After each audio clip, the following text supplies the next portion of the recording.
Sveiki, sveiki. Mes ir vėl susitikome su jumis, mėly klausytojai. Ir čia yra 4. nerimtai tinklalaidė. Šiuo metu kalbu aš, Saulė Rudytė, ir mano kolegė, Sveiki visi, tai ta pati kolegė, Gerda Papartytė. Jo, gal jau kita iš tikrųjų galėtų būti, bet vis dar tą pačią. Ačiū labai, miela.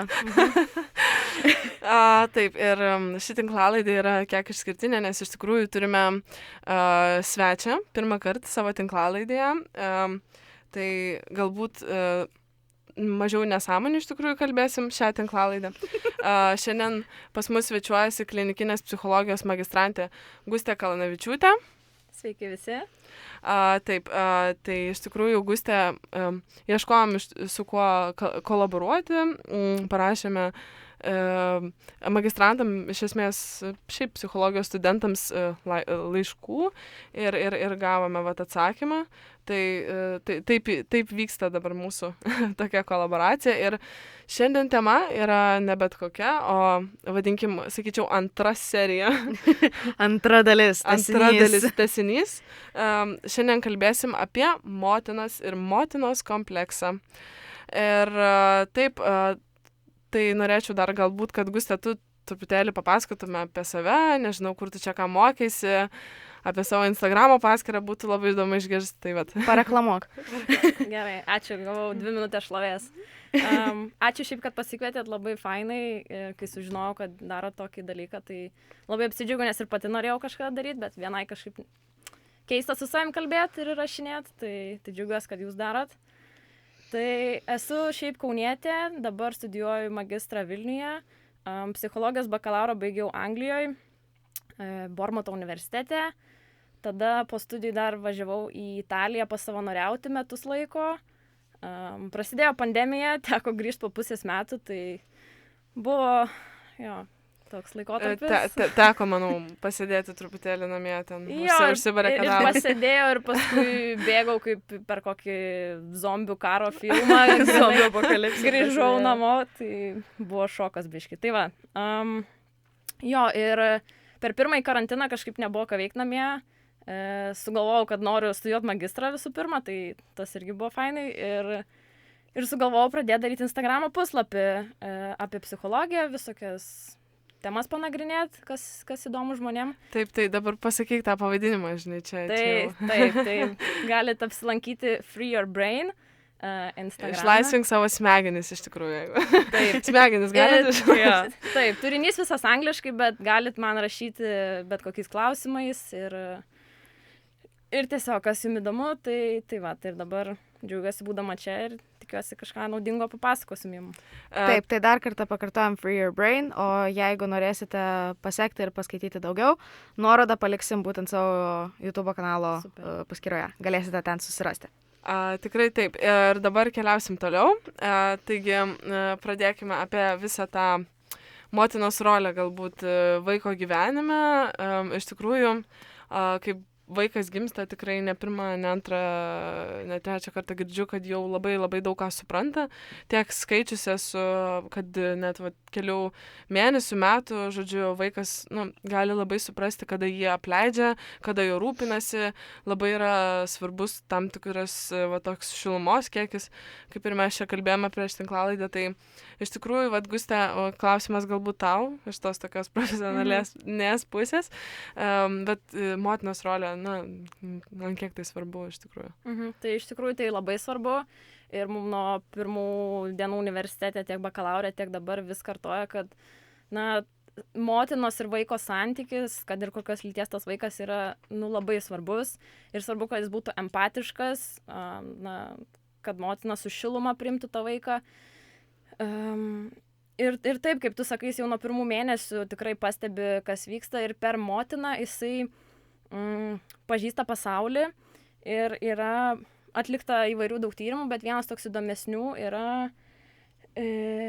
Tronic autoriaus, tai yra kaip stiklinio veido eksperimentas, kur pasodinamas kelių mėnesių kūdikis ir priešais jį yra motina ir jinai šypsosi, su juo žaidžia ir matosi ir iš jo veido reakcijų, kad jisai bendrauja su juo, su žvilgsniu, su pirštu rodo ir tada motina visiškai taip sustingsta, nu toksai kaip pokerio veidas būna, nieko nereaguoja į jį ir labai greitai matosi, kaip per kelias sekundės vaikas pasimeta. Čia tiesiog tas toks, kur be emocijų vaikas, taip? Taip. Ir jisai visai bando motinos dėmesį prikreipti, pritraukti. Jisai rodo visur mosikuojas ir tikrai paskui greitai susinervina, susierzina. Tai parodo, kad net kelias minutės, kai motina nereaguoja į jo poreikius, kažką, į emocinius tokius dalykus. Iškart labai toks... Iš karto poveikis ir jisai suirsta ir negali nusiraminti pats. Tai pagalvojus, jeigu motina taip, ištisai bendrauja su vaiku ir, neprižiūri dėl kažkokių priežasčių, jisai ten suirzęs laksto ar kažką, tai per tiek metų susikaupė tas poveikis, kad vaikas... Žaizdas... Taip, jis nesugeba nusiraminti, jis visą laiką toks suirzęs, iš žmonių nori dėmesio, kažkokio patvirtinimo. Čia tie tokie, kaip vadinami, būna dėmesio auko žmonės. Ir paskui, jeigu būna tas toksai... Gerda, aš nežinau. Ne, aš taip... Etiketės Gerda, dabar jūs pirmą kartą girdit, iš tikrųjų išskirta žmonių kategorija yra dėmesio aukos. Čia yra tas toksai, aš taip, galbūt tas grubus pasakymas, bet aš manau, kad mes jį girdime, ta prasme, tikrai dažnai. Ir paskui pradedi žiūrėti, kad galbūt tas žmogus tiesiog, negavęs yra taip normaliai dėmesio. Aš taip tiesiog bandau daryti tokias analizės, lyg aš pati. Ir dažniausiai iš tikrųjų labai ten mokykloje labai pasireiškia, ten vaikas būna koks klasės klounas, ar ten maištauja labai ten su mokytojais, atsikalbinėja jiems ir va tada gali laisvai, aš manau, toks būna lengvai suprasti. Toks žmonių grupės jisai būna tarp savo draugų toksai siela pagrindinė. Taip, ir ryškiausias. Jo. Taip, nenukrypstame galbūt ir... Taip, tuomet, jeigu kūdikis, aš nežinau, o galbūt yra kažkoks tai skirtumas, va, tu papasakoji apie tyrimą, kai kūdikystėje labai mažas, o tarkim, paauglystėje, aš nežinau, ar ir suaugęs, ar čia yra vėlgi reiktų imti per variantus kažkokius tai. Tai pagrindas vis tiek susiformuoja vaikystėje, daug kas sako iki maždaug 3 metų, svarbu vaikui sukurti ryšį su bent kažkokiu globėju. Gali būti ir tėvas, jeigu motinos nėra gyvenime, kažkoks žmogus. O jeigu, tarkime, teta? Nežinau, krikšto mama. Nesvarbu? Nesvarbu, ta prasme, vaikas nesupranta giminystės ryšių dar tada. Svarbu, kad žmogus empatiškai jo rūpintųsi ir atlieptų jo poreikius. Tai iki 3 metų maždaug tas, kaip sakomas, kritinis periodas ir vėliau tiesiog sunkiau yra jam, rasti ryšį su žmonėm, kažkaip suprasti juos ir labai sutrinka visa emocijų reguliacija, kas yra gan svarbus kaip faktorius, įgūdis. Ar tai yra įgūdis? Galima išmokti geriau reguliuoti emocijas. Suaugę žmonės ir vaikai. Labai įdomu, iš tikrųjų, tęsk. Taip, gali išmokti ir aš tikrai pati kažkada domėjausi, kaip geriau išmokti jas reguliuoti. Tai, tas reguliavimas nėra, kad, pykčio suvaldymas gali būti. Taip. Gali būti kažkoks, kad tu savo nuotaiką pasikeli. Tai įmanoma tai pakoreguoti, bet kai jau jisai labai sutrikęs, kai ten pykčio priepuoliai pas mažus vaikus būna, arba ten verkia pastoviai, tai didėja rizika susirgti emociniais sutrikimais, ten depresija ir panašiai. O iš tikrųjų, amžius, nes iš tikrųjų gal, kad ir kaip būtų keista, visiškai nežinau, šio fakto, tai įdomu Gustės paklausti.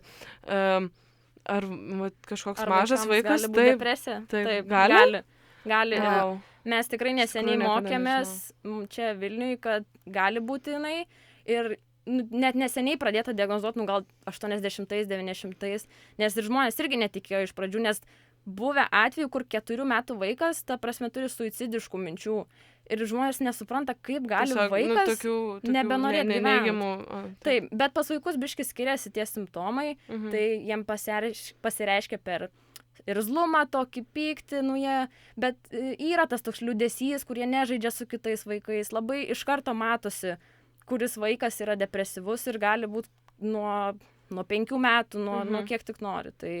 Jo, nes mes dažniausiai girdim, sakykime, ta tokia paauglystės pati pradžia, ten, sakykime, kokia 11-12 metų. Tada jau prasideda kažkokios ten problemos, tada prasideda tie visi vaikų psichologai, bet nelabai mes kalbam apie tokius dalykus, kad mažas vaikas gali turėti tokių problemų. Ir iš tikrųjų atrodo, kad net patys suaugusiai visiškai net nesureikšmina. Aišku, negalime generalizuoti čia visų, bet dažnai atrodo, kad, tarkim, nežinau, vaikas va čia, tu sakai, pastoviai verkia, ar ten Ir tiesiog labai galbūt yra tokia tendencija, kad viskas nurašoma yra, ant to, kad jis tiesiog yra vaikas ir, nežinau, jam čia praeis, išnyks, to nebebus. Jis paaugs ir... Kai čia galima suprasti, kad kaip tik, kaip ir mūsų tema, kad atsakomybė gali kristi būtent globėjo, tėvų ir kadangi tas ryšys su mama, jisai yra privalomas, ryšys su kažkokiu globėju yra privalomas ir mama yra kaip tas toksai pats pirmas vos ne žmogus, kurį vaikas pradeda matyti vis dažniau ir dažniau ir dažniau. Tai kitaip sakant, visos tos problemos gali kartais netgi kristi ant mamos pečių. Tai tokia gana didelė atsakomybė yra. Taip, gerai, galbūt dabar keliausime prie mano tokio mini paruoštuko, sakyčiau. Tai kadangi praeitą kartą taip pasireiškiau apie 6 toksiškus tipus tėvą, tai dabar žinokit, 6 vėl bus ir dabar bus apie motiną. Tai taip, pažiūrėsime, gal galėsite tikrai kažkas reflektuoti. Rezonuoti. Nepulkit savo rašytis diagnozių, kad taip. Ir mamų kaltinti. Ir dar kitas dalykas, jūsų mama nebūtinai gali būti vienas tam tikras kažkoks distinktyvus tipas. Tai gali būti keli, gali būti kažkoks miksas. Toks miksiukas. Jo, mes galim čia, pavyzdžiui, netgi neturėti, mes galim netgi nežinoti, koks yra tas tipas, nes čia yra tokie populiaresni, dažniau matomi, bet galbūt jūsų mama yra labai išskirtinė. Kas ten gali iš tikrųjų žinoti. Unikumas, viena vienintelė, bet tai tiesa. Taigi, gal pradėkim. Pirma, kurį norėčiau aptarti tipą, tai yra mama, draugė, mama, bičiulė. Tai kai mama iš esmės yra tau gera draugė, tokia linksma, jūs ten einat, jūs ten viską žinot viena apie kitą, nežinau, dukra iš tikrųjų pasipasakoja ten galbūt ir savo ten meilės gyvenimą, ten kažkokias tas paslaptis, bet tos pačios motiniškos, kaip tėvo realiai rolės tokios, ji tikrai netlieka. Ir kai vaikas paauga, iš tikrųjų nori veikti, įvairius dalykus, iš tikrųjų ta mama tokį kaip ir net galbūt pasakyčiau kažkokį tai jausmą kiša ar tokį kaip spaudimą daro, kad tau vis dar reikia manęs, nes jų tas yra toks labai artimas emocinis ryšys ir nesvarbu, kad yra būtent taip, kad yra tas geras emocinis palaikymas, kadangi motina retai sudrausmina vaikui gali būti labai sunku gyvenimiškose situacijose, nes nebuvo tinkamo auklėjimo. Tai nežinau.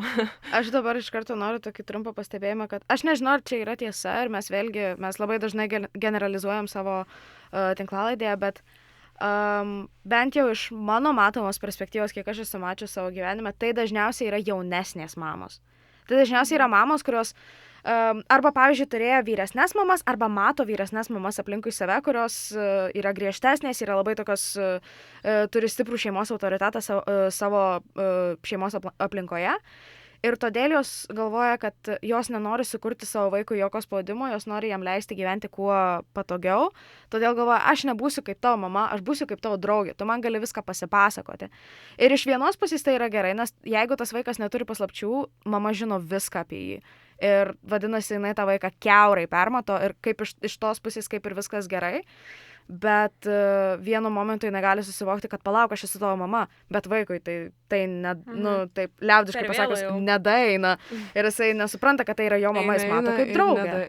Jo, jis mato kaip draugė, kaip galbūt vyresnė sesė. Nors aš iš tikrųjų žinau įvairių pavyzdžių. Aš žinau, kad ir vyresnės mamos, man net yra... Aš atsimenu anksčiau, prieš kelis metus, buvo iš tikrųjų momentas, kadangi mano tėvai yra tikrai griežtesni, tokie galbūt ne labiau ten mano kažkokie tai draugai, tokie, nežinau, aš tam turiu draugus. Tai iš tikrųjų ir buvo toks momentas, kad galvodavau, bet iš tikrųjų, jau kai aš turėsiu vaikų, tai aš tikrai būsiu draugai, labai palaikysiu, duosiu visą tą tokį palaikymo tokio emocinį ir aš nežinau, čia toks turbūt labai pasireiškia tas kažkoks tai trūkumas gal, ne? Aš į Gustę žiūriu. O aš kitą būtent perspektyvą turiu. Mano, pavyzdžiui, mama, jinai tokį turi dalinai požymį. Ji yra kaip ir mano draugė, mes kaip ir absoliučiai viską pasakėm viena kitai, todėl nes mano mama labai jaunai atrodo. Mus pastoviai laiko sesėmis. Nuo tada, kai aš gimiau, jinai buvo mano sesė ir dabar jinai yra mano sesė. Niekas kitaip nesako. Bet tuo pačiu jinai sugebėjo kažkokiu būdu išlaikyti tą discipliną, kad kaip ir ribojimų nebuvo dėl įvairiausių dalykų, nesvarbu, kas tai būtų, ar tai būtų vakarėlė, ar tai būtų, sakykime, alkoholis, nesvarbu. Bet mano mama, nebūdama griežta, sugebėjo mane daugiau kontroliuoti negu tie mano, pavyzdžiui, draugai, kurie turėjo griežtesnius tėvus. Ir aš pasakydavau savo mamai, aš esu čia ir čia, mes važiuojam ten ir ten, nes man atrodė, kad tai bus saugiau. Ir mano mama tai man įstatė. Tai kaip jinai ir buvo mano draugė, bet tuo pačiu išlaikė ir tą tokią dinamiką tarp draugo ir tėvo gal.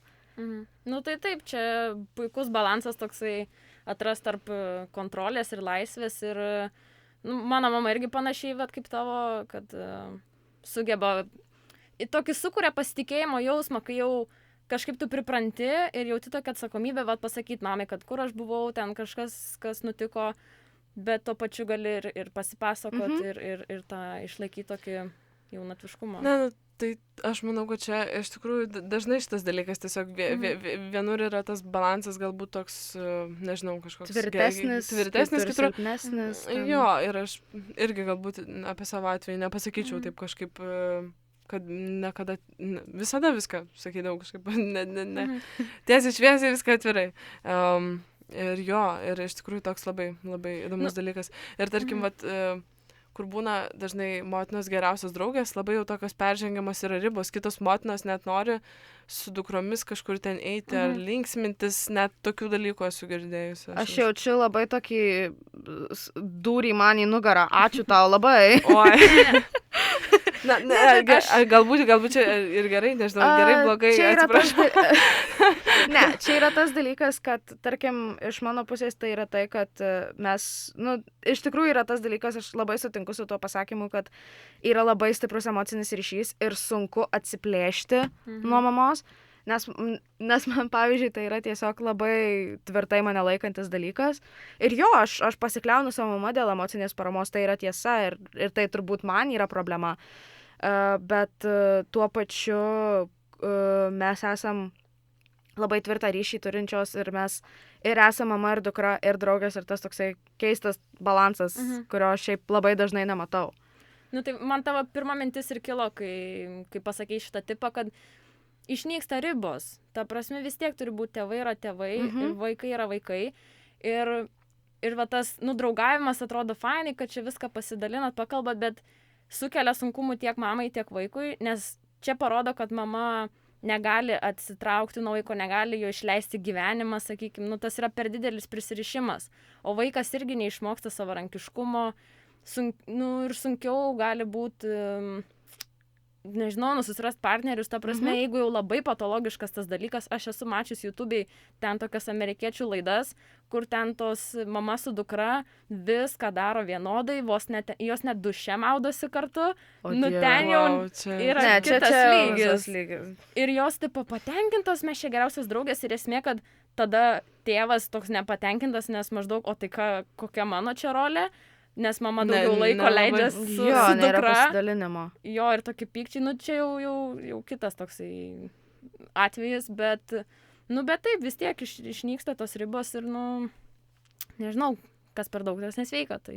Taip, tai reikia tą tokį balansą labai palaikyti. Ja. Taip, keliaukim turbūt ir taip pat nepaminėjau šaltinio, tai vėlgi šitus tipus... Iš esmės pasiėmiau iš Psych2Go. Čia YouTube'e galite tikrai rasti juos ir internete, pasiskaityti. Minėjau jau praeitoje tinklalaidėje, tai kaip ir yra, iš esmės, žodžiu, turinys yra tiesiog apie psichologiją, įvairias gyvenimiškas situacijas. Gal padės ir jums kažką geriau suprasti ir gal bus įdomu. Ir taip, antra motina, žinot kokia, tai viršininkė, o žinot, kas tada dukra, pavaldinė. Tai žodžiu, situacija tokia, kad motina nori kontroliuoti ir dominuoti dukros gyvenime. Dažnai reikalauja labai daug iš dukros. Vat, labai daug, labai taip spaudžia, tie lūkesčiai yra kažkokie nenormaliai dideli. Turi pakankamai siaurą tokį požiūrį į pasaulį ir nori, kad dukra laikytųsi nuolat, jos tokių taisyklių nustatytų, kad vat, tu darysi taip, kaip aš pasakysiu. Dažniausiai nėra empatiška, nežinau, dukros problemoms iškelia labai, kaip ir sakiau, didelius reikalavimus. Dukra jaučiasi taip, lyg turėtų būti tobula, nuolat neatitinkanti, nuolat tiesiog per mažai, niekada, negana, tarkim, ieško mamos pripažinimo. Suaugusi iš tikrųjų gali turėti daug pykčio, pagiežos, motinai maištauti gali, nesvarbu ar kažkaip labai aiškiai ir garsiai, ar labai tyliai. Tai va, pakalbėkim. Tokios vadovaujančios mamos, jos dažnai užaugina tokius perfekcionistus vaikus. Gali taip, bent jau man taip atrodo, kad jeigu mama yra tokia spaudžianti ir visko iš vaiko reikalaujanti, ar negali nutikti taip, kad vėliau jam gyvenime gali reikėti to spaudimo, kad jisai kažką geriau padarytų? Ar negali jam to reikėti visada? Ar jis neieškos paskui to santykiuose, apie ką mes kalbėjom ir praeitoje tinklalaidėje, kad, tarkim, ieško merginos panašių vaikinų į savo tėvus? Ar taip negali nutikti su motinom, kad jeigu motina buvo tokia vadovaujanti ir panašiai, ar negali vaikas paskui to ieškoti? Aš manau, kad gali, jeigu jisai pripranta visą gyvenimą, yra spaudžiamas ir skatinamas siekti tobulybės, tai ir jisai tada kelia aukštus reikalavimus ir lūkesčius tiek savo ir tiek partneriui. Ir iš tikrųjų tie lūkesčiai yra tokie turbūt dėlį, kurių net nelabai ir įmanoma yra atitikti. Taip. Ir tas yra toks pastoviai nesusigyvenimas su savimi, toks labai vėlgi savęs nemylėjimas. Ir... Taip, kyla nepasitenkinimo jausmas, kai tu savo užsikeli nepasiekiama tobulybė, tai aišku, tu jos nepasieks ir tu prastai jausiesi apie save. Bet čia turbūt gali eiti taip abiem pusėm, aš manau, kad tas vaikas gali užaugęs būti arba toks, kuriam reikia pastovaus vadovavimo, kurį reikia pastoviai pastumėti, nes jis pats negali, jam reikia to tokio kažkokio tirono už nugaros, arba jis gali užaugti toks kaip mama ir jisai tada gali pats vadovauti ir pats kelti aukščiausius reikalavimus, kokius tik įmanoma. Taip, dar norėjau paklausti, Gustas, iš tikrųjų, o kokia yra, ar tikimybė yra didelė, kad vaikas taip augantis iš tikrųjų gali, suaugęs visiškai atsitraukti nuo mamos, ta prasme visiškai ją taip pašalinti, nežinau, kad nebebendrauti. Iškirpti, taip, nebebendrauti visiškai su mama. Geras, logiškas klausimas. Nežinau, ar šiaip buvo kažkas tyrinėję tokį dalyką. Retai, manau, šiaip nutinka, kad vaikai taip visiškai išmeta tėvus iš gyvenimo, nebent jau jie ten labai smurtaujantis kažkokie psichologiškai ir kaip kitaip. Bet gali būti toksai, kad... Nes čia, tarkim, vaikas, kuris ten turi labai didžiulę nuoskaudą ar kažkokį tai pyktį, ar nežinau, ar tikėtina. Greičiausiai ne tada turbūt. Nes reikia nepamiršti, kad, tarkim, gerai, pavyzdžiui, mama yra tokia, sakykime, griežta, vadovaujanti. Bet ne visai kažką... Visiška namų bosė. Ir, sakykime, pilnoje šeimoje yra tėtis, kuris toks nėra. Kuris viską leidžia. Tada vaikas gali atsiriboti nuo mamos, linkti link tėvo, o galų gale jis gali išvis dingti iš visos šeimos ir jis gali su jais nebebendrauti. Aš nemanau, kad čia tiesiog yra dažnas atvejis. Čia turbūt tai nutinka taip. Variantas tai tikrai galimas. Tai vaikai dažnai būna, kad, nori būti priešingi negu tėvai. Ir jeigu tėvai tokie, kad spaudžiantis mama spaudžia visą laiką, tai jisai gali arba priešingai tapti ir specialiai viską daryti, kad ją pykdyti, toksai maištingas būtų. O tas, kad nebendraus. O tarkim, kaip maištas gali pasireikšti? Tarkim. Taisyklių laužimas specialiai. Jeigu jisai paauglys, tarkim, mokyklai, jisai viską mokyklai blogai darys, kad tik mamą sunervint, blogus pažymius parnešt, namie ten neklausys. Specialiai toks erzinimas net gali būti, nežinau. Aš dabar iš karto pagalvojau, kad nepastebėjau šito dalyko mokykloje, kad vaikai, kurių tėvai yra griežtesni, dažniausiai daro daug daugiau problemų negu vaikai, kurių tėvai yra laisvesnio mąstymo.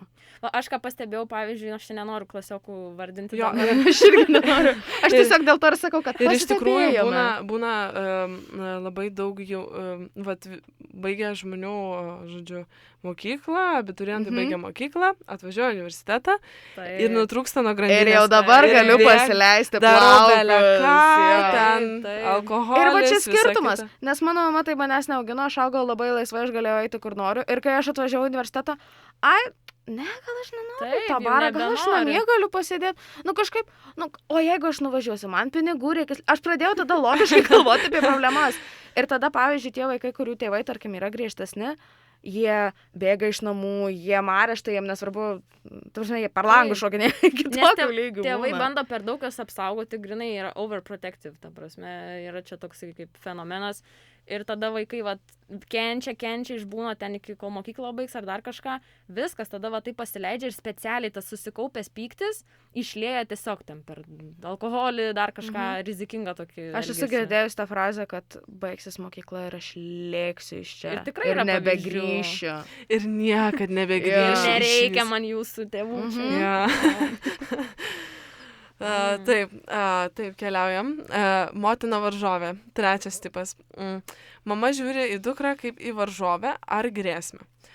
Nesvarbu, kad atrodo, jog mama ją palaiko.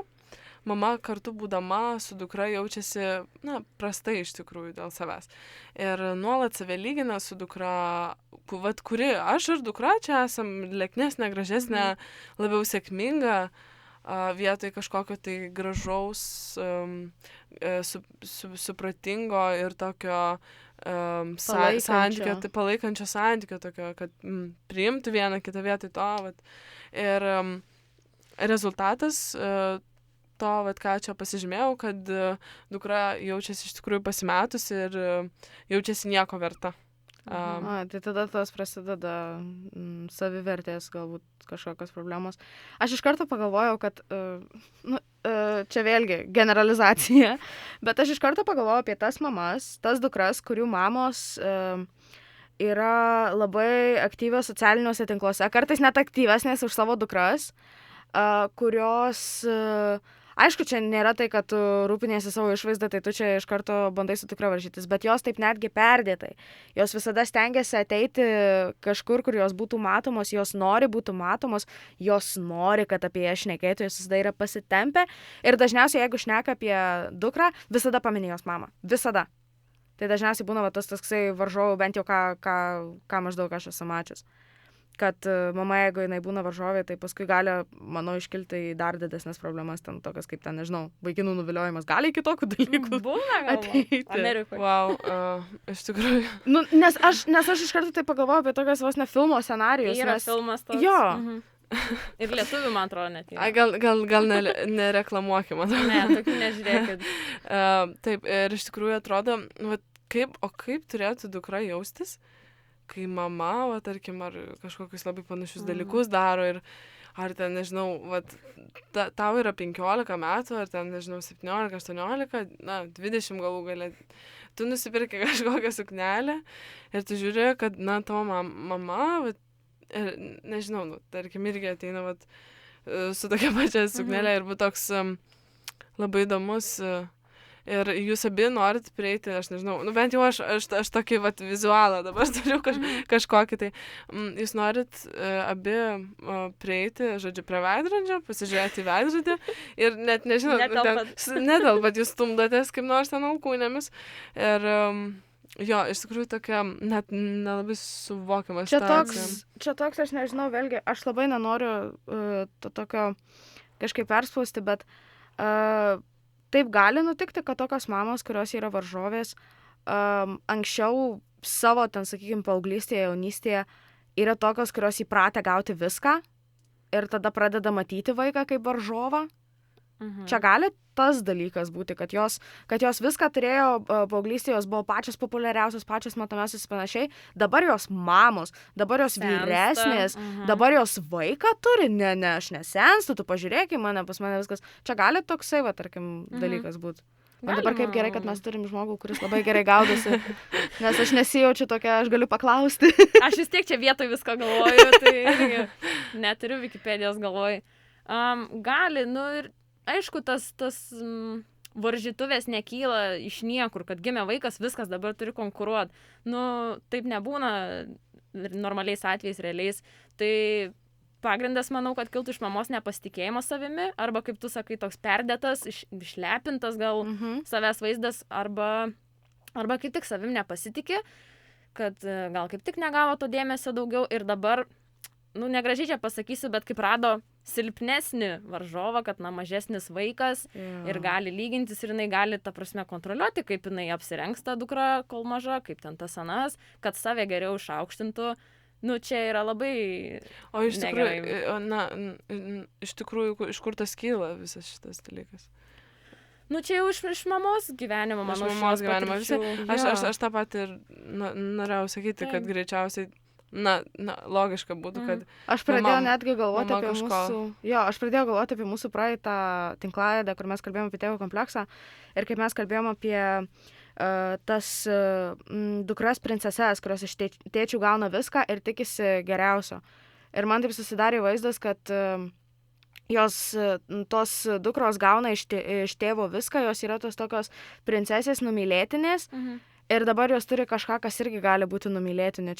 Čia, ta prasme, čia toks labai galbūt juodas viduje jausmas, toksai, kurio tu pats, galbūt tos mamos pačios nesuvokia, kad jos varžos. Aš nemanau, kad jos atsikelia ir sako, va šiandien aš dabar būsiu geresnė už savo dukrą. Jos turbūt pačios. va šiandien aš daug geriau atrodysiu nei mano dukra, nežinau. Jo, aš šitą noriu, jeigu trumpai paminėti, nes kai irgi pasakei šitą, tai man iš karto iškilo, aš nežinau, kiek jūs žinot ir kiek kalbėt apie Edipo kompleksą, bet yra toks pat atitikmuo ir elektros kompleksas, vadinasi, Aš šiek tiek ten buvau mačięs tik tai. Taip, tai kai mergaitės konkuruoja su mama, todėl ir čia va taip atvirkščiai kažkaip, gaunasi, kad mama konkuruoja. Bet esmė, kad mergaitės konkuruoja su mama, kad gauti daugiau tėčio meilės, tėčio dėmesio. Ir tai yra normalus procesas, per ką pereina, sakykime, visi vaikai. Ir galiausiai jisai išaugo, ta mergaitė, tas vaikas, kai suvokia, kad reikia su mama geriau susitapatinti, kad, jinai yra tas kaip idealas, autoritetas, kad būsiu kaip jinai ir tada gausiu tokį kaip tėtis. Kai neįvyksta tas susitapatinimas, gal kaip mama keistai sureaguoja, užpyksta, kad visą laiką prie tėčio nori eiti, tada ir gali prasidėti tokios problemos, kad vaikas užauga ir mama vis tiek jaučia tą tokį priešiškumą, tą konkurenciją ir todėl gali pradėti toliau konkuruoti, nors jau mergaitai gal dzin ir berniukai kiti vaikinai įdomu, o ne tėtis. O iš tikrųjų, kaip elgtis tuomet dukrai, kaip reaguoti? Tarkim, dukra suvokia, kas vyksta, jinai, Kaip užaugus jau jinai? Taip. Sakykime, nežinau, mūsų amžiaus mes vis tiek jau pakankamai nemažai, manau, suvokiam. Tai, pasikalbėti su mama reiktų, ar mama tai suvokia, nes šitie kompleksai dalykai, jie kyla, pasąmoningai. Mes retai suvokiam ir aš pati, kai mokaus, galvoju, ar aš ten turėjau kažkokią simpatiją tėčiui ar kažką, toks tipo, net nepagalvoju, net neatsimeni realiai, kai normaliai augi. Tai toksai, kai suvokiu užaugęs, kad kažkas galėjo būti, tiesiog pakalbėti, su tėvais, su mama, jeigu yra galimybė. O jeigu, tarkime, nėra, pavyzdžiui, mama ten sako, tu nejuokauk, aš čia nieko nedariau, nepripažįsta. Kaip tada išsakyti savo jausmus mamai, kad sakyt, mama, man kažkaip nesmagu, kad tu konkuruoji, kad tu viską lyginė su manim ir taip nuvertini mane, kad tu, pavyzdžiui, ir, tarkim, terapinis darbas turbūt irgi greičiausiai. Taip, terapija, tai viskam padeda. Viskam. Rekomenduoju terapiją. Kiekvieną variantą baigsim su patarimu, terapinis darbas. Jo, pokalbiai, terapija, taip. Kažką noriu pasakyti. Pavyzdžiui, aš su mama dabar pradėjom per karantiną, kad sportuoti dviese kartu. Ir irgi taip viskas fainai, kad čia dviese užsimotyvavę. Ir paskui jaučiu, kad tai pradeda biški lyginti, sako, oi, bet tai tu čia mažiau sveri, tu ten tas anas, sakau, bet tai mama, tarp mūsų dvigubai amžiaus skirtumas.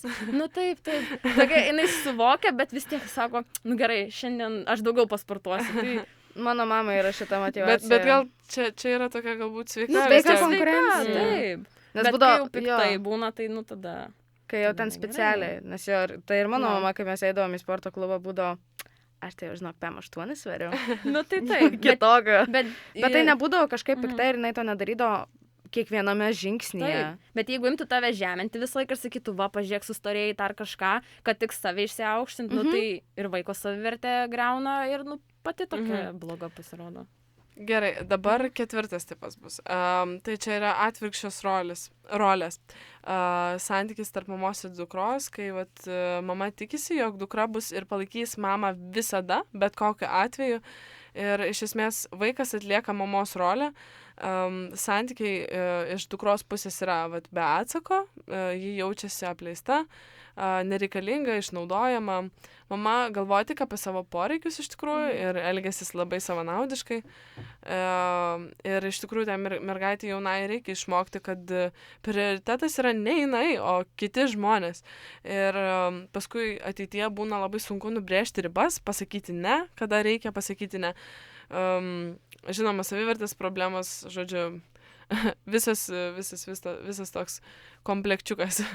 Čia gaunasi, kad paskui gali nutikti galbūt tokia situacija, kad kadangi jinai kelia į viršų ne save, o kitus, gali galbūt taip nutikti, kad jinai santykiuose pradeda ieškoti žmogaus, kuriam jinai vos negalėtų patarnauti ir būti jo mama dabar. Nes jinai dabar jau jeigu jinai buvo mama savo mamai, tai dabar jinai bus mama visiems. Čia galbūt toksai rūpestėlis žmogus būna. Ar didelė tikimybė, kad, tarkim, tokia mergina į santykiuose, jinai ims taip rūpintis savo tuo partneriu kaip vaiku, kad būtų, žinai. Taip visai ten sąskinti, ten, nežinau, tą savo vaikiną kažkaip taip mamiškai labai elgtis, nežinau, čia prašau žargonus. Rūpestingai labai. Taip, nežinau, ar labai tikėtina, kad taip grinai kaip su vaiku elgsis, kad ten vos nežinau, kojines uždės jam, sakykim. Bet tas rūpestis, manau, tikrai yra, kaip pripranti, rūpintis žmogumi, tai... Galbūt perdėtas rūpestis, netoks, kurio tikimasi. Viską planuoja už tą vyrą, pavyzdžiui, jam vis primena, tau ten rytoj pas dantistį, ten sudeda daiktus, ten tas anas, viską taip prižiūri ir vyras tada pripranta, aišku, jam patogu, aišku, ir nuo vyro priklauso, kaip jisai užaugęs. Bet, negerai tas rolio apsikeitimas, kaip ir vėl sakau, turi būti ribos, vis tiek yra tas socialinės rolės, kokios jos bebūtų. Tai vaikas turi pasidžiaugti vaikystę, turi pats užaugti ir savo klaidas daryti ir mokytis, o ne tėvais rūpintis, kurie jau savo, kaip sakyt, pragyveno ir dabar tiesiog permeta viską vaikam. Vaikas nėra tavo psichologas. Taip. Taip, dabar mama vaiduoklis. Žodžiu. Kasparas vaiduokliukas. Kasparas vaiduokliukas. Mama gali būti, gali apleisti dukrą fiziškai arba emociškai. Tiesiog ji yra iš esmės nepasiekiama nei emociškai, nei fiziškai. Jei mama yra fiziškai šalia, ji dukrą apleidžia emociškai ir, kaip minėjau, ir duoda meilės kažkokiam, tarkim, kitam vaikui iš šeimos. Jei motina nusprendžia išvykti kažkur, pasitraukti, patikinai tą vaiką ten globėjui, kažkokiam kitam biologiniam tėvui. Ir dukra iš tikrųjų labai dažnai nežino priežasties, kodėl mamos nėra ir neturi paaiškinimo tam. Viduje dažnai jaučia tuštumą. Ir prie viso šito, ką pasakiau, iš tikrųjų norėčiau pridėti istoriją, tokia mini istorija, mini nuotykis šiandien prieš atvažiuojant, tiksliau važiuojant mums čia įrašinėti, su Gerda sėdėjome taksi ir pradėjome kalbėtis, kad mes čia važiuojame įrašinėti podcast'o ir taksistas irgi minėjo, kad iš tikrųjų kažką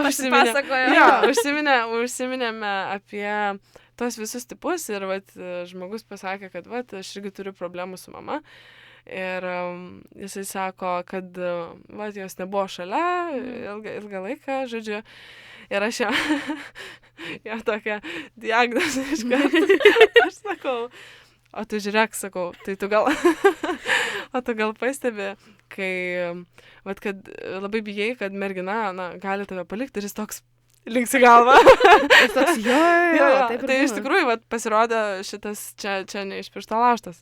Ne, tas toksai emocinis palikimas dėl, tarkim, kito vaiko man labai šitas užstrigo, nes iškyla ta tokia, aš nežinau, čia vėl viena iš mano tokių karantininių teorijų, bet aš turiu tokią 3 vaikų teoriją. Šeimose, kuriuose yra 3 vaikai, aš pastebiu šitą dalyką labai dažnai. Kad tarkim, vidurinis vaikas yra tas, kurį tėvai nori kontroliuoti labiausiai, nes vyresnio vaiko jie nesugebėjo sukontroliuoti. Todėl dabar vidurinis vaikas atsiema viską. Ir tas vyriausias vaikas visada yra toksai mamos numylėtinis, kurį mama labiausiai myli. Aš nežinau, sako, kad tėvai neturi tų tokių numylėtinių, bet jam dažniausiai viską atleidžia, nors su juo labiausiai pykstasi. Tada vidurinis yra tas toksai, kuris atsiema visas nesąmonės ir jis arba yra visiškai pasileidęs nuo šeimos, arba kaip tik labai prisirišęs. Ir tada jaunėlis vėl yra numylėtinis, bet jis yra dar didesnis numylėtinis negu vyresnysis. Tai čia toks kaip sumuštinis šeima. Aš nežinau. Aš kažkaip taip, nes aš pastebėjau, tarkim, sakau, būtent savo aplinkoje, kad jeigu 3 vaikai, visada yra tas toksai vyresnis, kuris visas įmanomas problemas sudaro šeimai, bet jam vis tiek visada atleidžia ir jį vis tiek labai myli, nes jisai pirmas ir panašiai, ir su juo tiek visokios nostalgijos, ir tada jauniausias vėlgi yra tas numylėtinis, bet jį jau myli absoliučiai visi. Ir visa šeima jau tada jau rūpinas. Ir čia galbūt tas toksai emocinis mamos palikimas, kad gaunasi, kad jinai, tarkim, pavyzdžiui, vidurinį vaiką apleidžia, o jaunesniajam vaikui jį myli beprotiškai, visą dėmesį jam duoda tik tai. Čia su vyresnėm mamom yra, man atrodo, kad jos, pavyzdžiui, jaunos pasigimdo ir jų, tarkim, mergaitė užauga, jau būna paauglė, ir tada jos vėl laukiasi vaiko, gimsta mažesnis vaikas ir jos pamiršta, kad yra dar dukra, kuriai kokia 14 metų.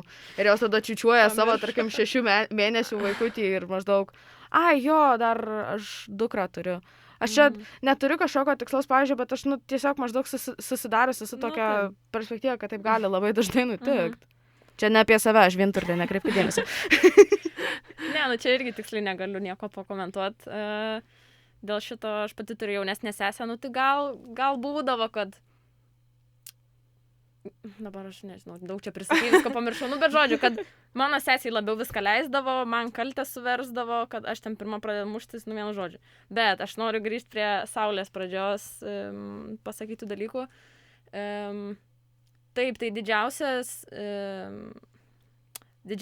blogumas nepriežiūros, tai yra, kad išsiugdomas nesaugumo jausmas. Ir pati svarbiausia ta priežiūra, tai pirmaisiais mėnesiais, pirmaisiais metais, ir grinai angliškai neglect, ta nepriežiūra yra didžiausias rizikos veiksnys bet kokiam sutrikimui. Gali užtekti, kad tave pusę metų niekas ten neprižiūri. Pavyzdžiui, vaikų namuose, kas yra labai blogai. Jeigu ten visiškai kūdikiai, tai dažnai tų sunkumų yra. Jie nepratę, jie nežino, kaip reaguoti, kaip paskui su šiltai elgiasi ten, tarkim, nauji tėvai. Tai yra labai sunku iš tikrųjų paskui. Taip, nes grinai susiformuoja nesaugumo jausmas, tu nepasitikį pasauliu, tu ateini į santykius, galvoji, kad tave paliks. Tu pats provokuoji tokias situacijas vos ne, kad, palik mane, paliksi, įrodysi, man patvirtinsi, taip. Sakiau, mane visi palieka. Tai, mane tas palieka. O tai paskui, tarkim, jie negali tokie žmonės santykiuose jaustis kažkokį, nežinau, nemylimi ir galvoti, kad jie yra nuvertinami santykiuose. Jie gali galvoti blogiau turbūt apie save.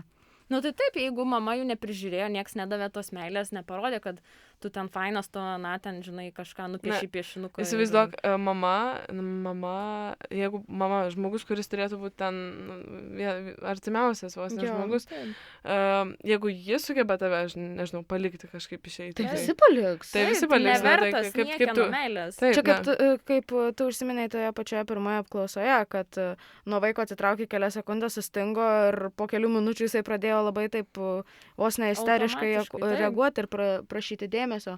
Tai čia turbūt ir buvo tas toksai atvejis, kad abejingumas turbūt yra baisiausias dalykas, kurį, vienas iš baisiausių tokių emociškai dalykų, kurį turbūt gali duoti vaikui. Nes tada jis gali labai įvairiais būdais pasisukti. Taip, čia nenoriu, aš dabar, čia taip mintis atėjo, nenoriu nieko sakyti, galbūt nusišnekėsiu, bet bent jau kiek mes mokėmės, kiek supratau, tai kad net nepriežiūra, tas abejingumas gali būti blogiau negu smurtas. Kažkaip su smurtu įmanoma dar susitvarkyti vėliau užaugus. O jeigu, tarkim, abu. Tai jau, kaip sakant, galbūt tas lauki terapijoje. Lauki terapijoje. Galbūt terapija ir vėl patarimas. Galbūt tas toksai abejingumas, vaikas neišmoksta normaliai, nesupranta, kas yra emocijos tada, jeigu yra toksai abejingumas, o tai jau tada gali lipti į labai didelės problemas. Taip. Jeigu jisai nesupranta, kas yra ta pati empatija, apie kurią mes čia kalbėjom, ar jis nesupranta, kas yra ten gerumas, pasitikėjimas. Užaugs tada sociopatai, psichopatai, kuriam trūksta empatijos. Jeigu maždaug toks susidarom pasaulio vaizdas, jeigu manim nieks nesirūpino, tai kodėl aš kitais turiu rūpintis. Jo, čia gali taip vėlgi į tas tokias dvi kraštutinės pusės, į kurias labai dažnai pasisuka. Arba gali kaip tik būti, pavyzdžiui, gali labai norėti kažką pakeisti. Mane mama paliko. Dabar aš kaip būsiu mama, aš savo vaiko niekada gyvenime iš akių nepaleisiu. Visada viską duosiu, viską leisiu. Jo, ir tada gali būti... Ir tada irgi blogai. Ir tada mama draugė. Ir mama beprotiškai prisirišusi prie vaiko. Užburtas ratas, nepabėgsi. Gerai, dar kitas klausimas. O žinojot, merginos, kad yra gera per pasvirą į brūkšnelį bloga mama. Žodžiu, čia tokia... Mama aktorė? Taip, mama aktorė vadinasi. Okay.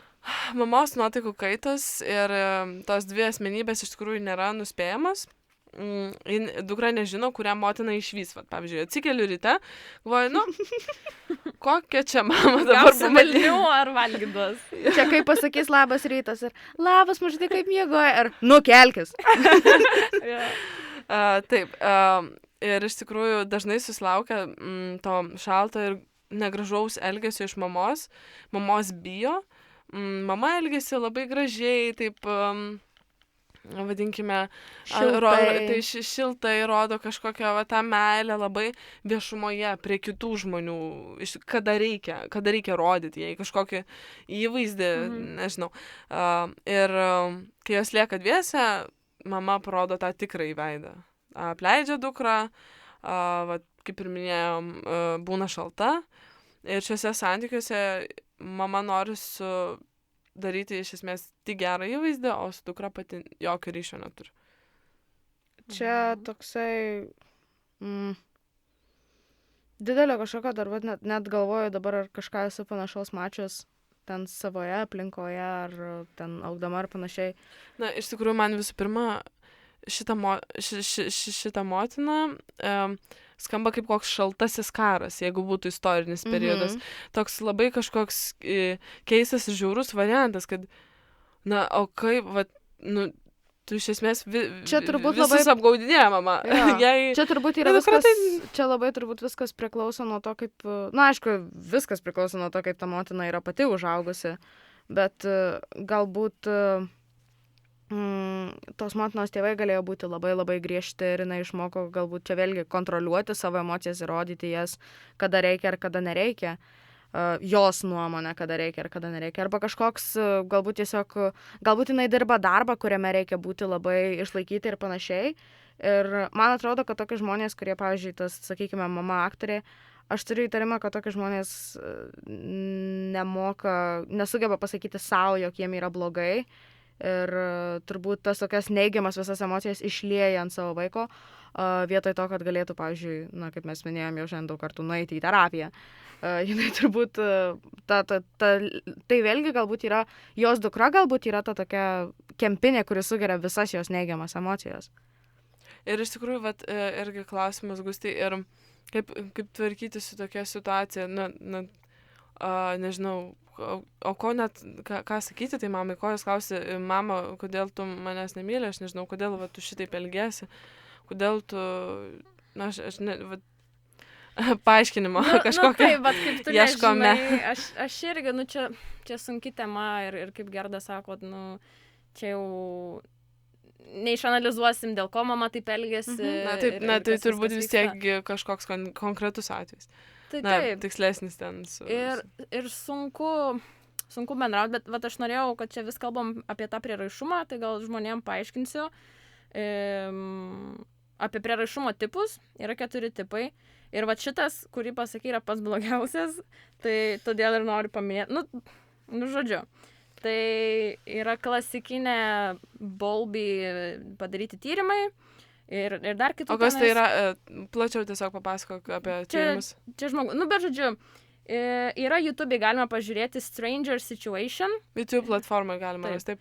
Tai yra padarytas eksperimentas, parodytas, kaip, trumpai bandysiu papasakoti, yra kambarys, kur vaikas ten kelių mėnesių, lygtais gal iki metų amžiaus, su mama jie ten kažką žaidžia. Tada ateina tyrėja, nepažįstamas žmogus, jinai ten pabendrauja kartu, išeina mama, lieka vaikas su nepažįstamu tuo žmogum, irgi ten nepažaidžia, tada išeina, lieka vienas vaikas ir grįžta mama. Žodžiu, taip su daug vaikų darė ir stebėjo per tą vienpusį tokį langą, stiklą, kaip tas vaikas elgiasi. Ir išskyrė tos 4 tipus pagal tai, kaip vaikas elgiasi. Tai ar jisai verkia, kai lieka vienas, ar jisai bijo to nepažįstamojo, ar jam iš viso dzinis, savo vienas žaidžia tenais. Ir taip buvo išskirti 4 prieraišumo tipai, kaip yra vaikas prisirišęs su mama, su tuo globėju. Tai jeigu yra saugus prieraišumas, tai tas globėjas, mama reaguoja į vaiko poreikius ir vaikas yra aktyvus, jisai saugiai jaučiasi, tyrinėja aplinką ir sunerimsta, kai mamos nebėra, nes jisai prisirišę su ja, bet nusiramina, kai grįžta. Tai maždaug apie 50-80% vaikų yra šio tipo ir tada yra 3 nesaugaus prieraišumo. Bet iš tikrųjų, 1 geras ir 3 blogi. Realiai jo. Kaip matom. Vieną šansą turi. Vieną šansą. Tai yra nesaugus vengiantis, kai vaikas yra labai savarankiškas ir jisai nereaguoja, ar yra globėjas, ar ne. Jisai, žodžiu, jam nesvarbu nei tas nepažįstamasis. Vaiko atsiribojimas galimai išsivysto dėl susierzinusio globėjo. Tai kai būnat kartu ir vaikas erzina ir tada mama pyksta ant jo ir, žodžiu, nepatenkinta ir tada vaikas suvokia, kad, gerai, tu man dzin, aš būsiu vienas, savo pasauliu žaidžia. Tai jisai toks vengia tos mamos. Bet tada gali būti nesaugus priešiškas, kai jisai per daug prilipęs prie mamos ir ne... O kur tas priešiškumas pasireiškia? Nesaugus, suprantu, priešiškumas visiems kitiems, visam pasauliu. Jisai bijo eiti, jisai labai verkia, prie nepažįstamų neprisileidžia, pavyzdžiui. Iš tikrųjų, tiek daug kartų esu mačius vaikus, kad labai prisirišę. Jo, slepiasi būna už tėvų. Arba būna toks kažkokia keista situacija, kad, tarkim, žodžiu, yra kažkokia šeima, jie turi vaikų ir tas vaikas, toks. Ir atvažiuoja kiti žmonės, nežinau, į svečius, ten giminaičiai kažkas. Ir tas vaikas arba labai vieno kažkokio būtent žmogaus bijo, arba labai visų bijo, slepiasi kažkur ten, taip gniaužo save, žnaibo, toks kažkoks toks susigūžęs net. Ir iš tikrųjų, ir čia galbūt ir būtų tas... Tai pagal tą elgesį galima nuspėti, nes iš tikrųjų yra sveika vaikam, šiek tiek bijoti nepažįstamųjų vis tiek. Taip. Tu nežinai, kaip jie gali reaguoti, bet kai yra arba per daug jų bijoma, arba visiškai nebijoma, tada atsiranda ta problema. Bet viskas prasideda nuo prieraišumo su globėju, su mama. Tai tai yra tas priešiškas, kad jisai neprisileidžia tų nepažįstamųjų, bet kartais gali ir neprisileisti mamos, nes mama tokia nepastovi, kartais susierzina, kartais ne, tai žodžiu jis toks pasimetęs. Ir yra tas paskutinis nesaugus, dezorganizuotas, tai kaip globėjas grinai siunčia dviprasmiškus signalus ir vaikas jaučiasi pasimetęs. Ir tuo skiriasi nuo prieš buvusio, kad globėjo bijoma, kad yra mama per daug tokia, nestabili, sakykim, kad kartais tenais muša vaiką, nežinau, baudžia jį kažkaip, o kartais labai meili. Ir tai ta gera, bloga mama ir vaikas nesupranta, kaip jam reaguoti, kaip jam elgtis. Ir jis net nesusikuria to prisirišimo, prieraišumo. Ir paskui santykiuose jam labai sunku, nes jis nežino, ar jį paliks, ar čia jį mylės. Taip, kaip ir mes kalbėjom, yra, iš tikrųjų tiek daug variantų ir tiek kompleksai yra toks sunkus dalykas, iš tikrųjų net apibūdinti, apkalbėti. Bet kad palengvintume viską, mes turime 2 konkrečius atvejus. Žodžiu, dar prieš dar trumpai tik tai. Taip.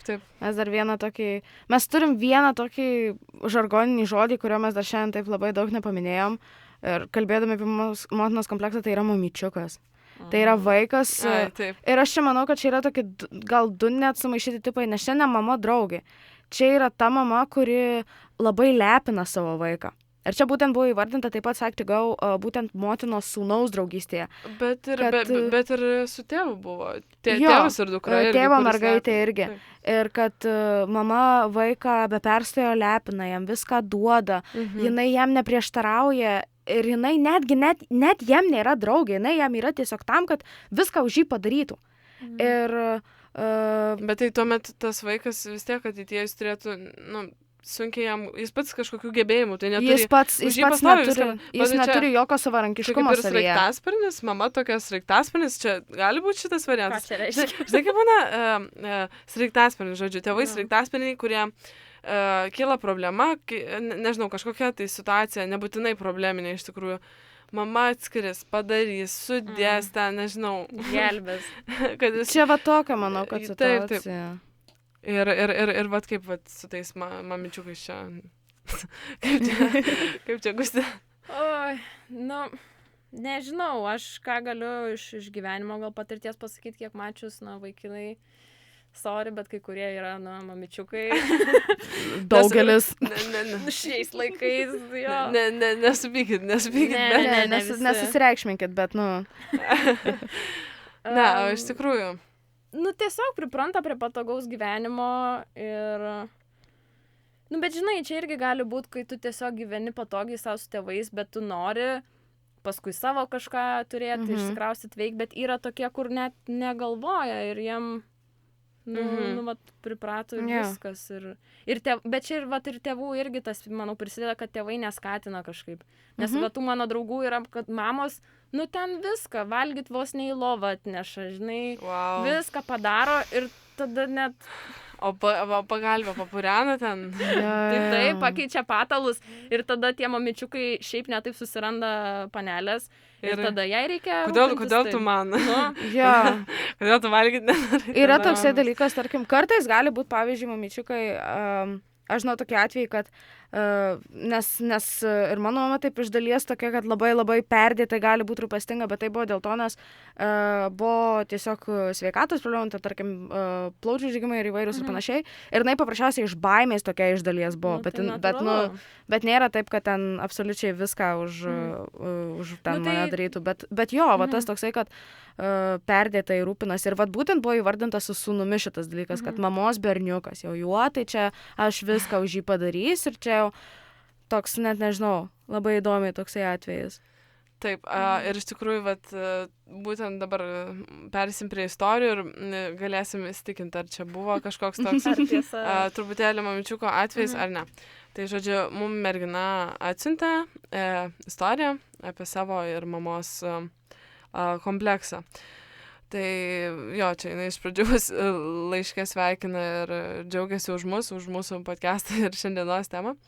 Taigi taip, man 21 metai ir visą gyvenimą turėjau mamos kompleksą.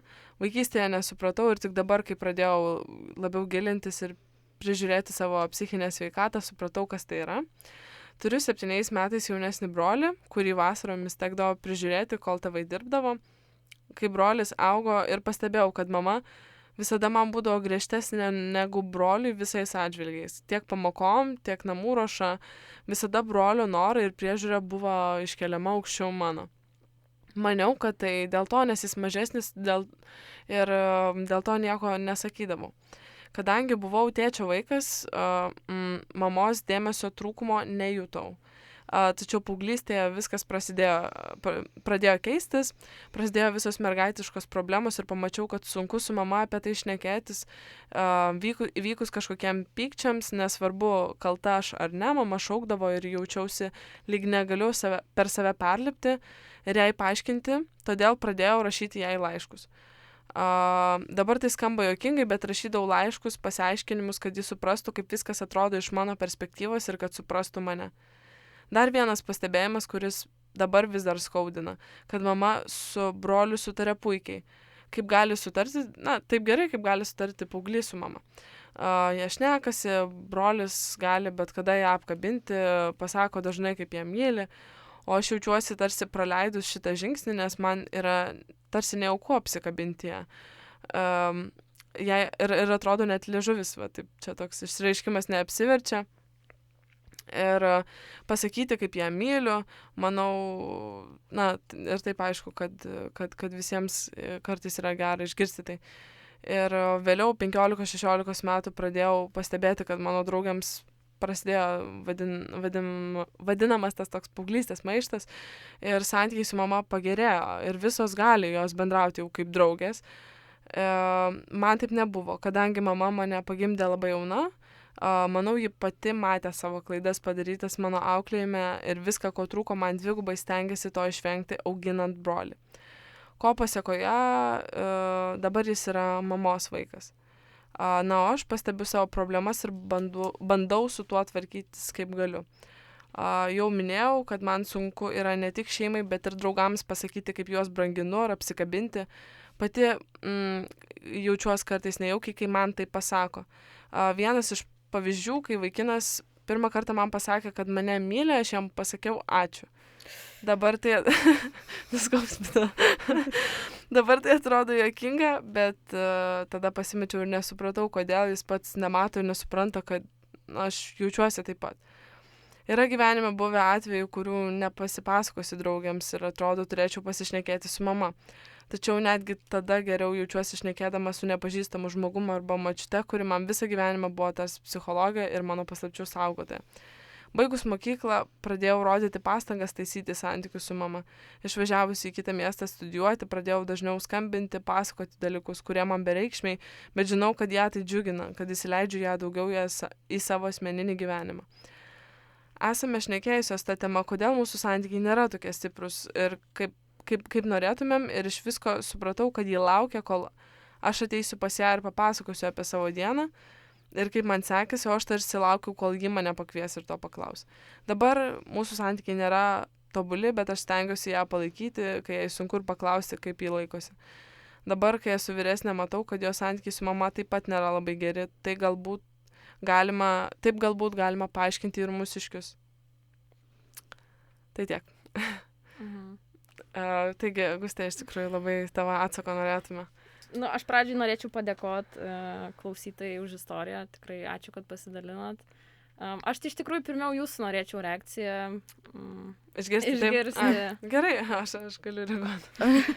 Aš iš tikrųjų manau, kad čia toks labai dažnai nesusikalbėjimas kažkokie tai iš mamos pusės gal ego gal kažkiek veikia, aš nežinau irgi gal, kadangi yra ten labai tėčio mylima, toje šeimoje galbūt veikia toks dalykas, kad mama irgi kažkaip mato ir gal kažkokie ego lyginimaisi galbūt. Na, čia yra tokia labai sudėtinga situacija, bet šitas žmogus, kurio skaičiau aš istoriją, tai yra iš mano aplinkos, tai aš, iš tikrųjų taip ir yra, taip ir atrodo, kad, tėvai yra pasiskirstę vaikais ir vienas atrodo, maždaug labiau myli tas labiau myli tas tą, taip neturi būti. Taip neturėtų būti. Taip, ir iš tikrųjų ta tėvo meilė galbūt kažkiek ir kompensuoja, bet aš atsimenu, kaip tai merginai nuolat būdavo sunku, kaip man sakydavo, kad nežinau kodėl, labai norėčiau, kad kažkas pasikeistų ir santykiai būtų kitokie, bet kaip ir matot, pati suprato, kad abi jos lyg kažko laukia. Jinai laukia, kol mama ateis pas ją į kambarį, o mama laukia, kol dukra kažką ten padarys ir čia galbūt ir kažkiek dalyvauja tame ego, sakyčiau. Čia tiesiog toks mano teorija, mano pamąstymas. Taip. Taip skamba labai tokia situacija, kad kadangi nėra tų emocijų stipraus kažkokio keitimuose tarp mamos ir dukros, tai jinai kaip ten paskui pasakė, kad kai jai pasakė aš tave myliu, jinai pasakė ačiū.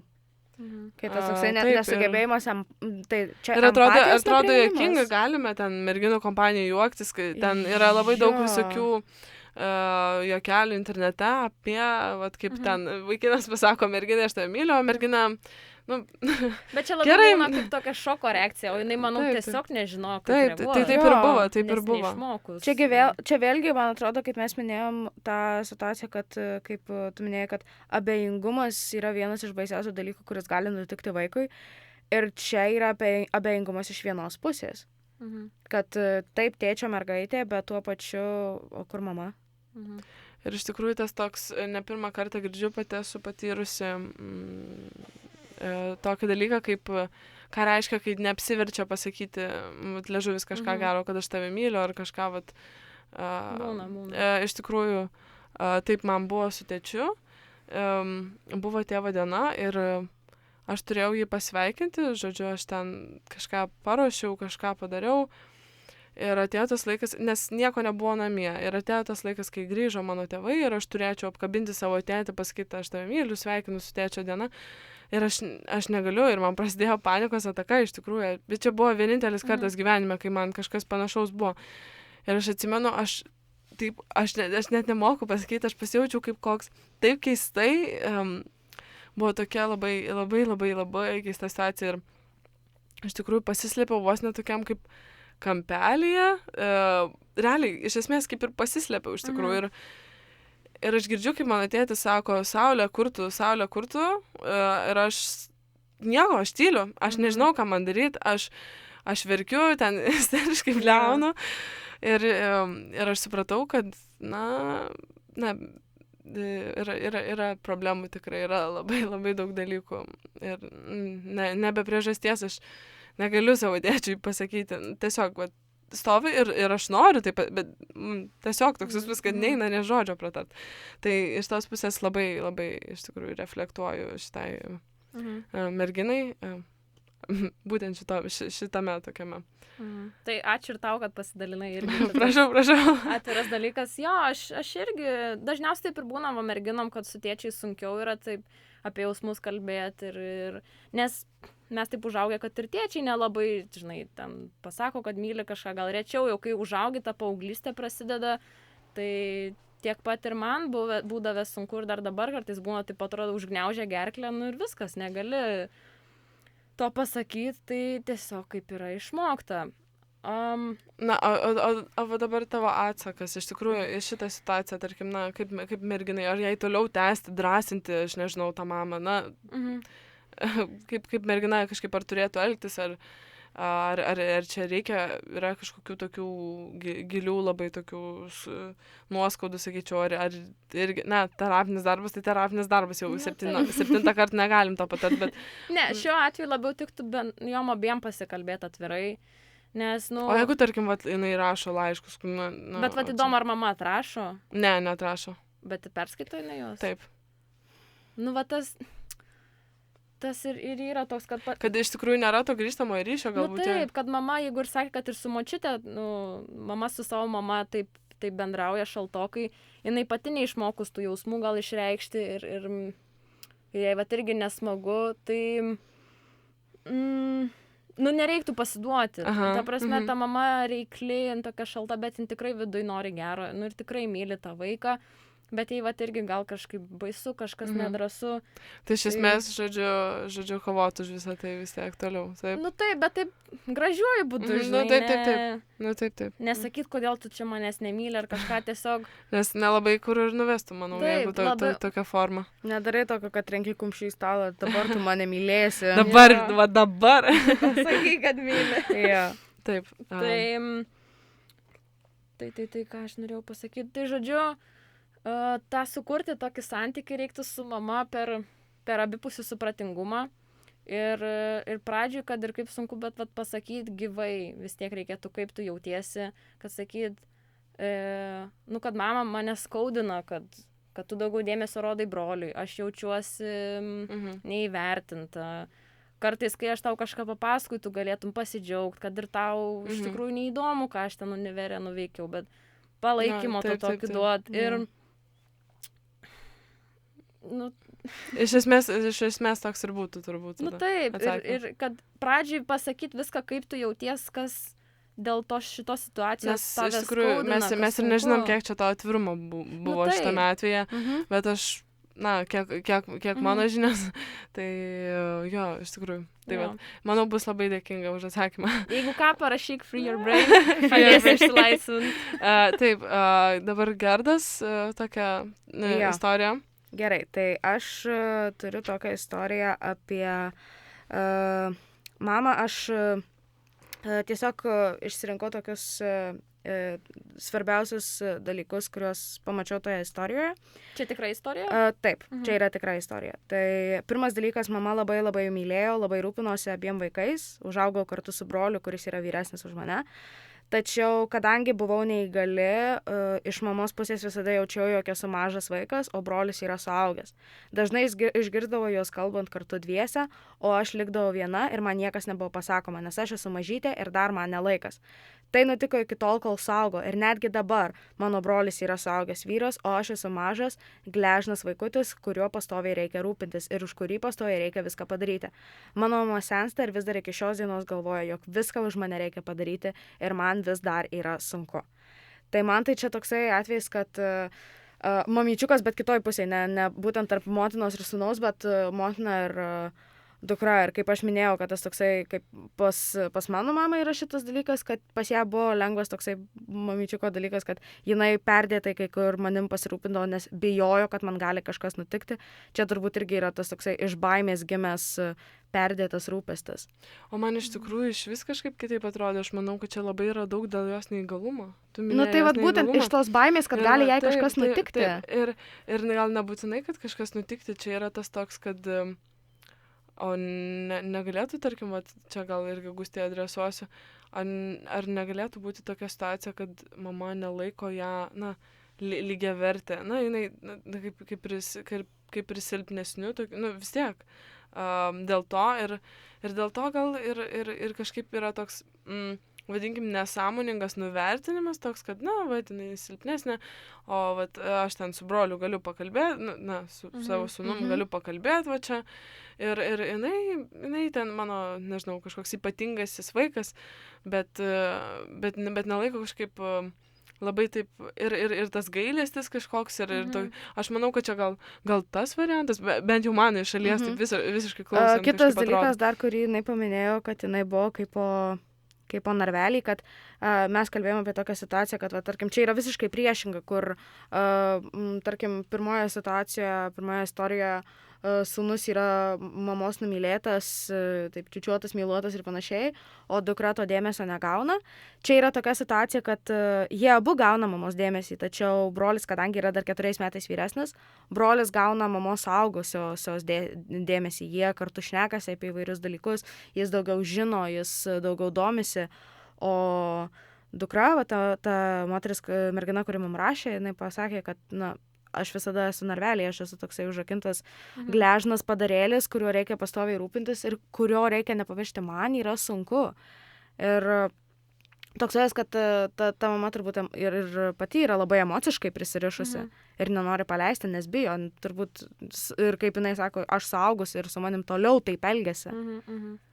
Taip, tai pas mamą tikrai toks perdėto saugumo jausmas, kad jinai nori apsaugoti nuo visko tą vaiką ir čia irgi nežinau, gal jos toks įsitikinimas, kad, nenoriu sakyti, kad viskas dėl negalios, bet gali būti. Aišku, aš nežinau, kokia ta situacija, bet gal mama kažkaip įsitikinus, kad tokia išauklėta tokia buvo, kad silpnesniais reikia pasirūpinti, kad jeigu su negalia reikia prižiūrėti labiau. Ir šiaip jūs, jeigu tarkim, gimsta toks vaikas, aš manau, kad motinai yra didžiulis šokas visų pirma ir jinai duoda iš esmės viską tam vaikui ir tas vaikas jinai turi savo istoriją. Jinai turi istoriją, kaip viskas nutiko. Nes ši mergina yra persirinkus to meningito B, apie kurį mes labai dažnai kalbam, dabar šiuo metu ten yra skiepai. Ir kai jinai gimė, buvo vos nepasakyta, kad tavo vaikas mirs, viskas. Ir jinai užstūmė duris lentyną ir nenori skaityti keiksmažodžio. Eikit ant 3 raidžių, mano vaikas gyvens. Buvo taip pasakyta. Ir esmė tame, kad ta mama turbūt taip beprotiškai nori apsaugoti tą savo dukrą, kad vos ne pusės dalykų jai bijo leisti. Iš tos tokios, aš vis tiek turiu ir kaip, tarkim, reiktų tokia merginai. Kaip tokiai mamai pasakyti, kad aš suaugau, galiu baigti mane. Čia irgi galbūt komunikacija būtų tas pirmas žingsnis, ne? Taip, nes neaišku, ar mama pati suvokia, kad jinai per daug jie rūpinasi, gal... aš nežinau, ar jie sakė, kad mama, aš man atrodo sakė, ar ne, kad aš suaugus, duok man laisvės visą kitą, bet, jin vis tiek taip nesuvokia. Gal jinai visą laiką mergaitės norėjo, nes jeigu brolis vyresnis ir kai gimė ta mergaitė, tai jinai savo pasisakė, žūtbūt, rūpinsios, išgyvens, bus mano ten saugomas angelėlis. Tai... Iš tikrųjų, koks įdomus dalykas, kad paminėjai, būtent, kad mama, iš tikrųjų, kaip galima... Vis tiek dažniau mamos nori mergaičių, aš manau, nežinau. kažkaip Čia labai tikisi, įvairiai. Labai Aš nežinau, įvairiai. mano mama norėjo berniuko, jai gerai, nepasisekė. Nesvarbu šitas. Bet jo, yra toks dalykas, aš manau, kad čia yra nuo tos vaikystės, paauglystės pas mus įstatytas toksai, kad, kaip smagu, tas pats kaip tėvas turi sūnų, mama turi dukrą. Yra tas toksai dalykas, kad tėvas nori turėti sūnų, mama nori turėti mažą dukrelę, bent jau, tasai yra. Kad, pavyzdžiui, turi, tarkim, sūnus ir visada pamato dukrelę ir ten apsiverkia, pavyzdžiui, yra tokių mamų. Ir iš tikrųjų, nei čia turbūt nei gerai, nei blogai. Na, kas ką turi, tas neturi greičiau. Aš manau, kad čia turbūt jo, kaip ir bet kurioje situacijoje, aš manau, kad čia yra tiesiog komunikacija ir jai turbūt reikia pasakyti, kad aš esu suaugusi. Taip, Gusta, gal galėtum dar papildyti kažką iš savo pusės. Aš čia šiaip planau bendrai, mes jau, manau, vis tiek užbaiginėsim. Taip, tai galim kažką ir apibendrinimą. Jo, tai bendrai, nes, man toks jausmas, kad labai mes čia varom ant tų tėvų visą laiką. Mamos turi būti geros. Balansai ten visokie, viskas. Kad turi būti prieinamos. Bet supraskit ir tai, tėvai irgi yra žmonės. Tai jie kaip ir mes praėjo paauglystę ir visus sunkumus ir pyko ant savo tėvų ir jų nemėgo, paskui jau pamėgo. Kartais, man atrodo, ir mes esam dažnai labai protingesni už tėvus tam tikrose situacijose, kur atrodo, nes... Aš manau, kad šiaip tėvais būti yra tokia milžiniška atsakomybė, kurios kai kurie žmonės net nelabai suvokia. Tai yra beprotiška atsakomybė. Tu į pasaulį išsiunti kitą žmogų. Aš net neįsivaizduoju, kiek tu iš tikrųjų metų turi, aš manau, kad vis tiek kažkokius kelis metus turi psichologiškai tam pasiruošti. Taip, psichologiškai tam pasiruošti, susitvarkyti su savo galva. Tada kažkaip gal ir, bet ne visada gyvenime tai būna. Vaikam turbūt reikia suvokti, kokią atsakomybę jų tėvai neša ant savo pečių. Ir tai suprasti jiem reikia. Ir nekelt jiem perdėtų lūkesčių, kažkokių reikalavimų, tu mane visada mylėk, jie ir tai viską dėl mūsų padaro, kiek ir pinigų, laiko skiria, ir tu užaugi ir sakai, mama, tu manęs nemylėjai, ir tikrai smūgis gali būti, jeigu sako, visą tave atidaviau, stengias kaip galėjo tie tėvai, jie patys nei mokėjo, nei tokių žinių turėjo, kaip ten juos sovietiniai seneliai užaugino, tokie užaugo. Tai mes nauja karta augam ir kaip tik turim tėvus labiau suprasti, juos mylėti ir pamokyti, galbūt sakyti, kad, priėmu tave su visko, kaip tu mane užauginai. Kažkaip labiau galbūt iš tos savianalizės perspektyvos galbūt jiems paaiškinti iš vis, nes tikrai vyresniosios kartos tikrai nemanau, kad tiek analizuoja save, kiek analizuojam dabar mes. Ir kadangi tai yra, kaip ir minėjom, pasąmoningas dažniausiai elgesys, dažniausiai, kaip mes minėjom, būtent apie varžovės mamas, kai šnekėjom, kad jos turbūt nesuvokia, kad yra varžovės. Tai yra toks tiesiog pasąmonėje užsilikęs elgesys. Turbūt nei mamos, nei tėčiai jūsų net nesupranta, kad kažkas su jais yra negerai. Jie galvoja, kad viskas yra gerai. Ir jie galvoja, kad jie daro tą, ką gali daryti geriausiai. Ir negalima, kaip sakė, negalima sakyti, tu čia mane visada mylėk, tu čia buvai blogas, tu čia manim nesirūpinai. Tokiu atveju ne, bet pasakyti, kad, buvo dalykų, kuriuos tu padarei ir jie tiesiog netiko. Ar galima apie tai pasišnekėti?